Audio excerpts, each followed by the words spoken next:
Here we are at the Lizard Folk Cave. Now, I guess we must not be inside the cave yet, because, well, this doesn't look like a cave to me.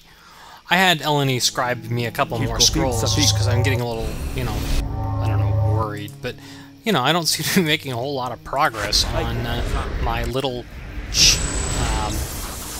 challenge for myself on casting and learning all these spells. So here's a couple new ones. Animalistic Power is I think it was added in Storm of Zahir. Instead of giving +4 to one of the physical stats, it gives +2 to all of them. It's not a bad spell, but it's not... Generally, I want either Strength or Dexterity or Con, not just a little bit of all three. And since it doesn't stack with anything, it's kind of marginal. Resist Energy is a slightly different version of Endure Elements. It absorbs more damage, it's a higher level spell, but it has the defect that it's substantially shorter in duration, which, I don't know, I mean, I guess that's not critical if you know what you're going to fight. You know, if you're just about to charge in to fight a dragon, yeah, you don't really need to know how long it lasts. It's going to get used, but we won't be fighting dragons for quite some time. Yes. Yes. Yes. Yeah? But, something you want? let's get to it with these, traps. These lizard men, and now one of the other things that was added in Storm of Zahir was these sneak swiftness spells, and they're haste spells for druids is the quote unquote the point, which isn't a bad thing, but I don't know why they bothered to let wizards cast them, because sneak swiftness mass is a level 3 spell that gives us a haste to everyone in range for 1 round. Now, normal haste is also a level 3 spell, and it lasts more than 1 round. But let's charge in and fight the lizards. And that's all it lasts. I mean, it's a nice effect while it lasts, but it just doesn't last. So, now we've used up all our cute new spells, and we're just back to Wizard Smash with the big club. Or, well, Kelgar can do the smashing, I guess. He does such a smashingly good job of it. I am listening. How can I help? You can help by not being in the way when I'm trying to click on things that I'm picking up and not selecting you. But, anyway. I've switched Nishka over to just using 2 daggers, so I don't have to, since I have +1 daggers, so I don't have to keep casting stuff at her. Just convenience. Yeah? Bonaparte. Something you want? Yes. Let's see if we can make Nishka earn her pay here by getting rid of... No. Everybody, follow me! Yeah, charge directly into the trap, like an idiot. I mean, that's my main character, so I guess I can't accuse him of inherent defect, because I'm the one who designed them, but...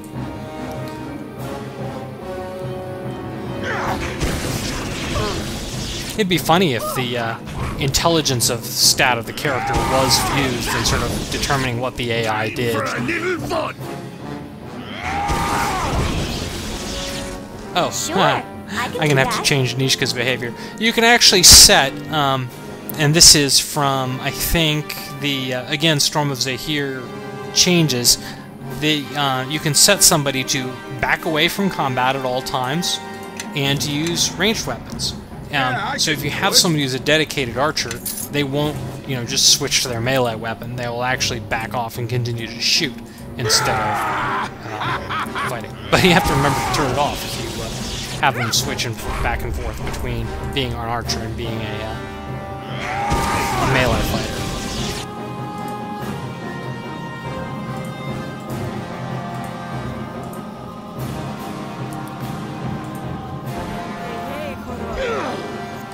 Mage Armor. It's taunting me. That's a spell that I really would like to have learned at this point, but I know I'll learn it eventually. There are a couple ways to learn that particular one, and I'm sure that my wizard companion, who I haven't recruited yet, obviously, will know it. So I'm not too worried about actually going out of my way to learn it. Everyone, follow me. Bonaparte. If you see the badger there had some stat penalties, that had nothing to do with the enemies. That's just him using rage and rage wearing off. Oh. Guys, we killed all your friends. You might want to, join in, or not, as the case may be. You ain't gonna take that. Nature will Oh, they're not all dead yet.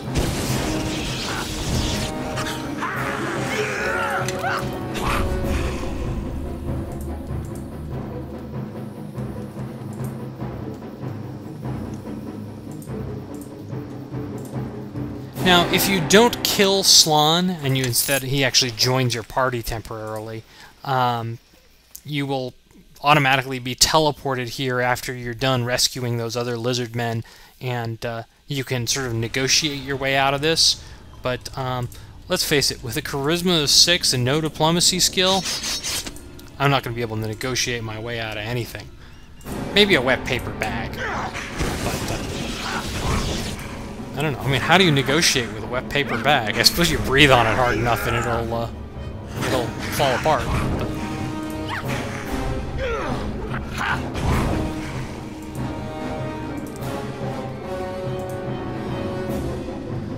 and my defensive spells have all worn off, so I'm probably going to have to rest up, or, well, I guess I can just continue going, but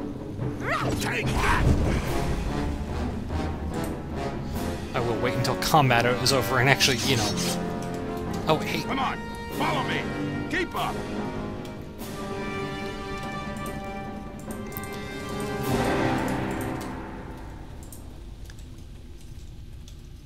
There. Put my armor back on so that I can...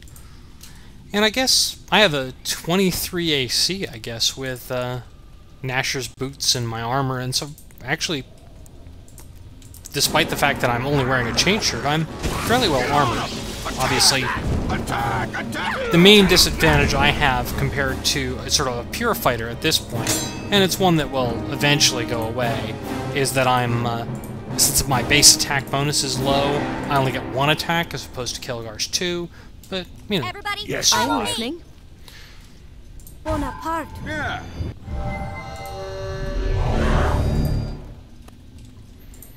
And I suppose I should actually use Nishka to disarm these traps, but Nature will I don't know. One of the things that they did with the Baldur's Gate series that was, actually kind of made it interesting is that traps were a very serious problem. They did a lot of damage. Many of them would just, maybe not outright kill you instantly, but it was much harder to heal damage, and it was much harder to, get around it, such that it was actually worthwhile to, make a point of being careful about and disarming traps. I can't remember if it was true in the original. I know in Baldur's Gate 2 you also got XP for disarming traps. And so it was, it was worth kind of paying attention to it. Here the traps are very weak. They barely do damage. And other than those permanent traps that we ran into in the crypt, they really, there's no real reason to disarm them. Just walk over them, set them off, and deal with them.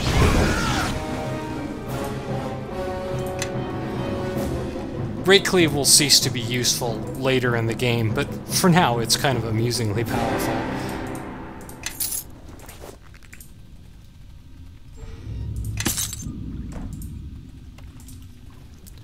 Huh. How can I don't help? know what this white Morning Star is, but I guess we'll have to take a look at it. The game hands out Morning Stars, I think, on the assumption that everybody's going to be able to use one, but it's not the case. Yeah, it's just a +1 Morning Star that does a little bit of electrical damage. The Heart of the Beast. This single power, Divine Power. Divine Power is actually kind of a funny spell for a non-cleric to be using. Because for clerics, or favorite souls, or whatever, The land is against you! they have a lower attack bonus. So if you have a fighter use Divine Power, it actually is quite interesting because they get a whole bunch of attack bonus, assuming they're high enough level. At this point, it's sort of like, well, okay, it's a temporary +6 to strength. I guess that's not bad, but it's not anything special. I'll bust you good! If you actually sort of play nice with Slan, you don't get any of this loot, you don't fight any of these guys, and you get less XP. I don't know that it's really a big deal. I mean, these guys aren't exactly worth a whole lot of XP, and I'm not exactly finding any super special treasure here. To battle! Take that!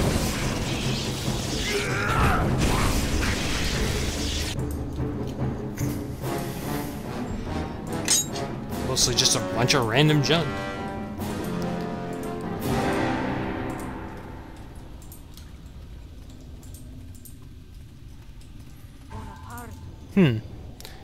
Maybe I should have rested up before charging into this.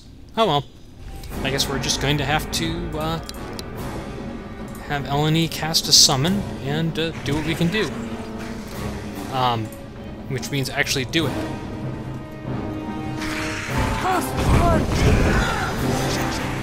Let us press the attack.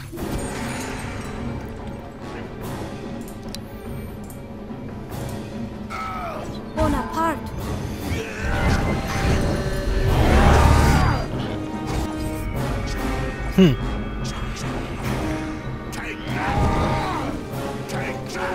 Oh, I guess my my defensive spells were, and I use the past tense because they got dispelled, were still up. It's just sometimes when you switch armor or you load a game, the visual effects from spellcasting disappear.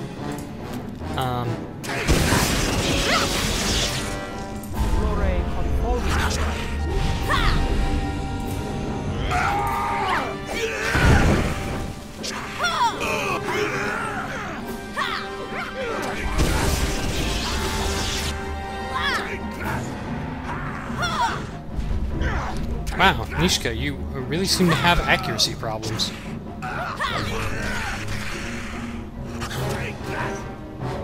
Enemies are near. Bonaparte. Oh. Well, that was easy.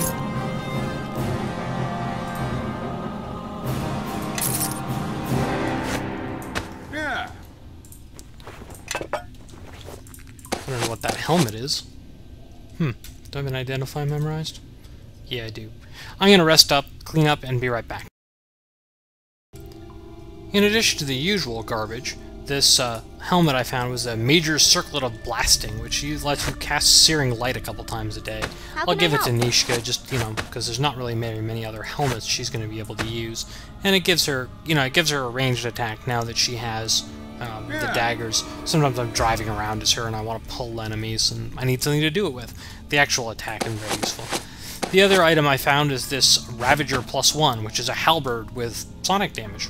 It's maybe not something I'll use for a long time, but you know, it's a better enough weapon that I'm willing to put aside the big club for my barbarian mage of Smash.